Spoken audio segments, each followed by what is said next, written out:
आज एक बार फिर से बात कर रही हूं ईरान इजराइल युद्ध की। और अब ये युद्ध कतई ईरान इजराइल तक सीमित नहीं रह गया, बल्कि अब तो इसमें अमेरिका कूद गया है, क्योंकि अमेरिका ने अटैक कर दिया ईरान की उन 3 मेन जो न्यूक्लियर साइट्स है। इसमें फोर्डो है, इसमें नातांज है और इसमें इस्फाहान है। और अमेरिका के इन हमलों से दुनिया में अब टेंशन बढ़ गई है। कहा तो यह भी जा रहा है कि अमेरिका ने जिस तरह से यह हमला किया है, और इजराइल के आपने सड़कों पर देखा होगा किस तरह से थैंक यू ट्रंप कहकर ट्रंप को थैंक यू कहा गया है। लेकिन यह कहा जा रहा है कि ईरान जो है वो जल्द ही इसका पलटवार करेगा। बाकायदा उसने उसके लिए जो एक लामबंदी है वो भी शुरू कर दी है। तुर्की से बात हो चुकी है, अब बाकी तमाम और जो देश हैं उनसे भी बात की जा रही है और इजराइल के खिलाफ ये लामबंदी शुरू कर दी गई है।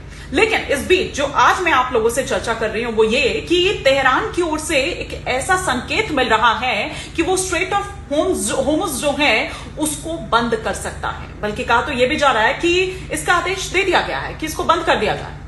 अब इसको बंद होने का असर आप सोच रहे हैं कि क्या हो सकता है? इसका सीधा असर जो है वो भारत पर पड़ सकता है, क्योंकि भारत के कुल तेल आयात का जो एक बड़ा हिस्सा है वो स्ट्रेट ऑफ होर्मुज से ही होकर गुजरता है, या आप ये कहिए कि आता है। और ना सिर्फ भारत, बल्कि अगर मैं दुनिया की बात करूं तो दुनिया का लगभग 30% तेल और 1/3 LNG यानी कि जो लिक्विफाइड नेचुरल गैस है वो इसी रास्ते से गुजरते हैं। तो उसे बंद करने से जो वैश्विक आपूर्ति है वो कम हो जाएगी जाहिर तौर पर, और इससे कीमतें बढ़ जाएंगी।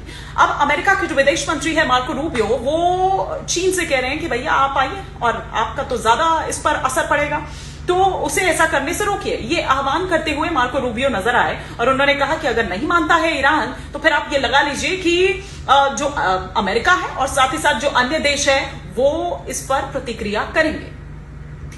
अब ये क्या होगा ये देखने वाली बात होगी। लेकिन स्ट्रेट ऑफ होर्मुज की अगर मैं बात करूं तो ये दरअसल फारस की खाड़ी को अरब सागर से जोड़ता है। और आप ये देखिए कि ये दुनिया के सबसे महत्वपूर्ण जो तेल शिपिंग मार्ग हैं उनमें से एक है। और इसे बंद करने से वैश्विक जो अर्थव्यवस्था है, जो व्यवस्था है और साथ ही साथ जो व्यापार है उस पर गंभीर जो असर है वो पड़ेगा।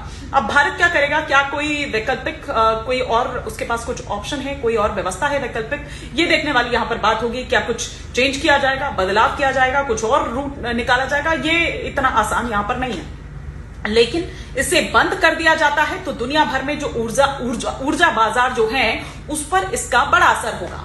एक्सपर्ट्स का यह मानना है कि ईरान की धमकी से जो वैश्विक तेल व्यापार है उसमें बड़ी बाधा आ सकती है। जो जहाजों का मार्ग है वो बाधित होने से जो बीमा प्रीमियम है वो बढ़ सकता है। तेल शिपमेंट के लिए एक महंगा मार्ग आपको अपनाना पड़ सकता है, जिसकी बात मैं अभी यहां पर कर रही थी कि भारत क्या करेगा, क्या कुछ